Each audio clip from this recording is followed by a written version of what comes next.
Welcome back po sa aking munting channel, Mr. Ukol. Nandito naman po yung lingkod para magbigay ng tips at giya. Para naman po sa araw ng linggo, April 26, 2026. Huling araw ng karera ngayong linggo para sa PJC at sa next week po. Abangan na natin yung maraming carry over. Sa Metro Dorp yun. Shoutout, Doc Nab. Maraming salamat. Kuya Buboy, si Milya, Boss RB Borja, at dito sa kay Lumdos, kay Boss Kaloy, kila Michael, at kay Ryan. Shoutout sa inyo lahat.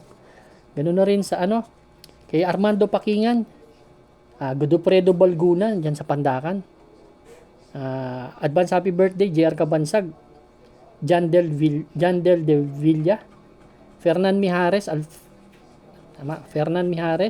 kay Cacho ng Batang Malibay, Karirista OTB, binabati ka ni Rodilio Tabernilla, Alfredo Jurado Jr., Sunny Lim, Danilo Tirado, Fernan Mijares, shoutout sa inyo lahat. Start na po tayo. Race number 1. Meron tayong 9 na karera at ang start po ng karera bukas alas 3. First winner take all event covers races 1 to 7. We have 6 entries, 1,400 meters na distansya. Binigyan kagad tayo ng isang malupit na lineup no? Ang first choice ko po dito, entry number 4, Flare Bottom. Impressive yung huling takbo kasi nito, last March 29. Segundo to kay Street Queen, 128.8 ang tinala, isang dibanderang kabayo.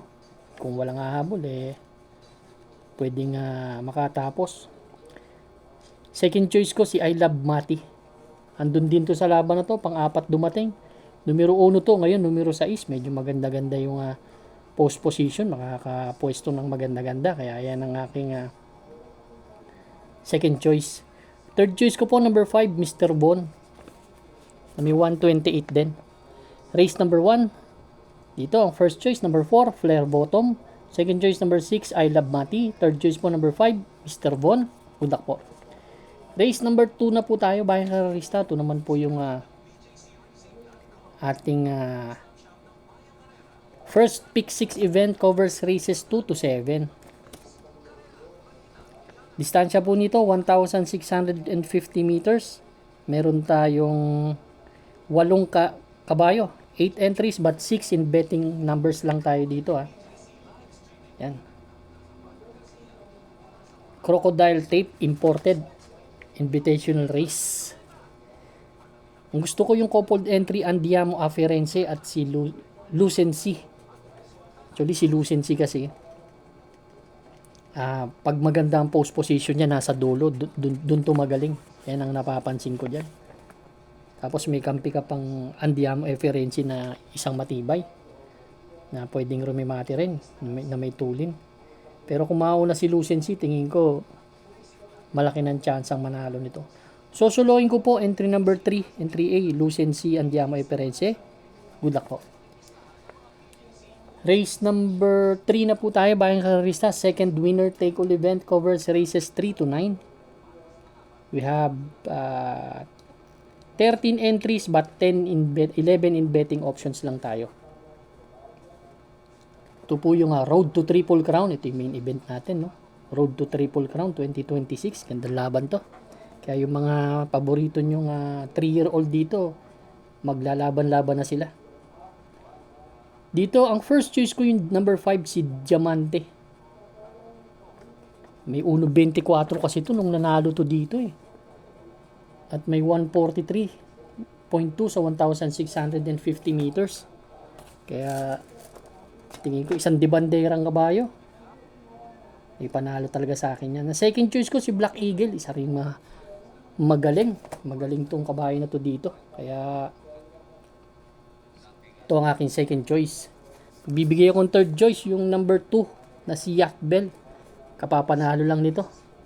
Si Yacht Bell, kumbaga parang underdog sa kanila to. Kaya lang, syempre 3-year-old pwede mag-improve Ganito ng panalo na karaan yan. Tinalo niya si Rapido.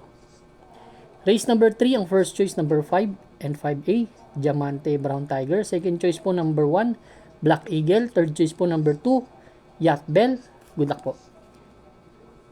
Race number 4 na po tayo, bayang karerista. Ito naman po yung ating second pick 6 event, covers races 4 to 9. We have 7 entries. Distansya 1,400 meters ulit. 42 to 56 split na grupo. Karera na to. First choice po yung isang may tuli na si Summer Rule. Galing to sa Panalo. Dumatagal ng bakasyon pero galing to sa Panalo last March 15. Ay, sorry. April 8. Nagtala ng 113.6 pero may 124.6 sa 1,400 meters yan. Yan ang aking first choice. Second choice ko na rin number 5, si Sabi Ko Na. Ito, giant killer kasi ito, si Sabi Ko Na. Medyo mataas lang ang nakalaban nakaraan. Doon kila Parisian Life, Donya Leon siya eh. Yan ang aking second choice. Kung may mga kursunada kayo dito, dagdag nyo lang po. Pero ako, first choice, number 6, Summer Rule. Second choice po, 5, Sabi Ko Na. Good luck po. Dako tayo sa likod ng programa. Race number 5. Pick 5 event covers races 5 to 9. Yung mga nagsusulat po, magdala na po tayo ng panulat at papel. Dito sa race number 5, meron tayong 7 entries, 1,400 meters na distansya, 17 to 41 split. Ang gusto ko dito yung number 4, Noble Promise. Katatrang ko lang nito, no? Noble Promise. Sa vicious run niya dito sa PJC. Nagdala ng 118.6, medyo hindi maganda yung tinala. Pero bagong baba po yan, galing po sa 42 to 56 split yan. Ang huling takbo po niyan kila Elizabeth Joy, dun sa 1,300 meters, dito yan sa Metro Turf. Yan ang aking first choice. Second choice ko number 7, si Work From Home, kung hindi pa maganda kondisyon ni Noble Promise. Kaya nag-alalay ako, entry number 7, si Work From Home. Yan. Magbibigay na rin ako ng third choice, isang dibandera. Itong si Kalagbangan River.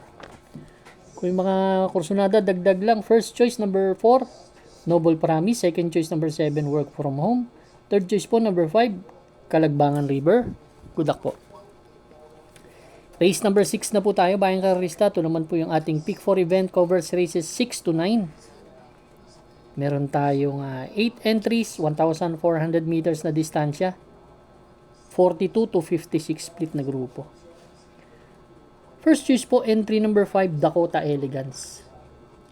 Si Dakota Elegance, ang huling takbo nito last April 12. Segundo to kay Controller. 125.4 ang tinala. Doon yata to kila kila borderline. Medyo mataas ang grupo nito.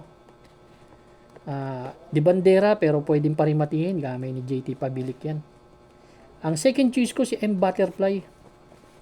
Si M Butterfly naman last April 12 din. Medyo magaling din nakalaban nito. Si Cat Bell nagtala lamang ng 125.6. Isang di banderang kabayo. Pero magbibigay akong third choice, yung number 4, si Elegant Lady. Napakatulin kasi nito, baka magkaroon ng magandang kondisyon tong veteran horse na to. Alam niyo naman, matulin to, no? Baka hindi nila mapansin, nasa malayo na pala. Race number 6, ang first choice number 5, Dakota Elegant. Second choice po number 1, M Butterfly. Third choice po number 4, Elegant Lady. Good luck po. Race number 7 na po tayo, bayang karista. Ito naman po yung ating last extra double and last daily double plus 1. 7 entries, 1,400 meters na distansya, 17 to 41 split. Isa ring napakagandang karera nito. First choice ko number 5, Sky Magic. Si Sky Magic last March 29. Segundo kay Peerless to. Siya may best time dito. May 129.4 na tinala.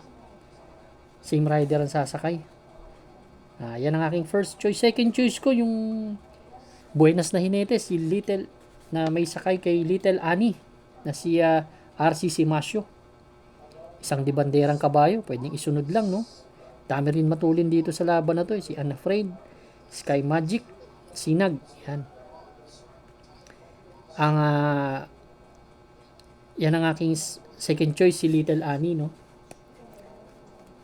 Third choice ko po dito sa race number 7, yung entry number 6 na rin, si G's Favorite.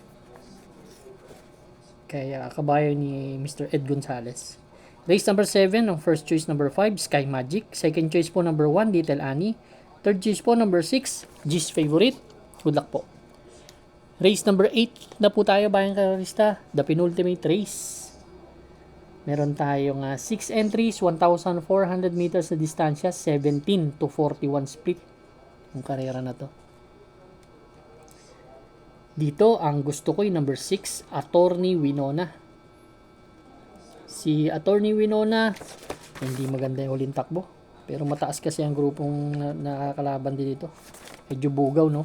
Bugaw nakaraan, pero dito sa Metro Turf, may preba po na 1.27 kasi to. Sa 1,400 meters. Ang tinalo po nito si Lap in the Rain. Yan ang mga tinalo niyan, sila Queen Gabi.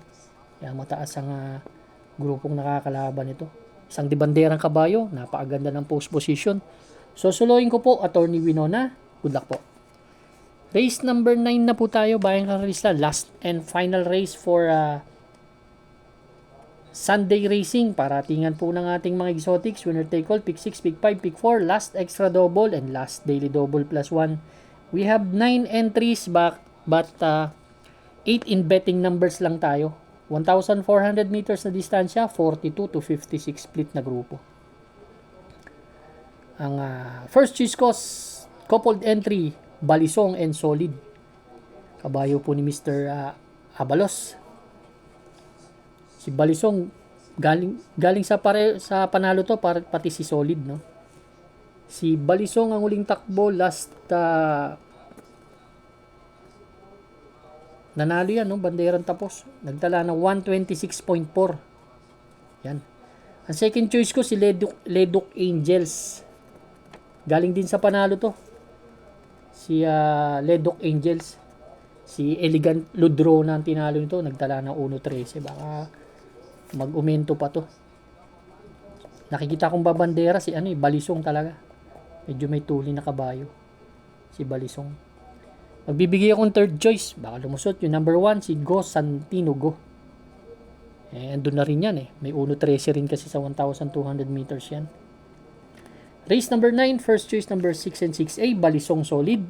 Second choice number 5, Leduc Angels. Third choice po number 1, Go Santino Go. Go Santino Go. Good luck po. Maraming salamat sa inyo walang sawang pagtangkilik sa aking munting channel. Good luck and stay safe.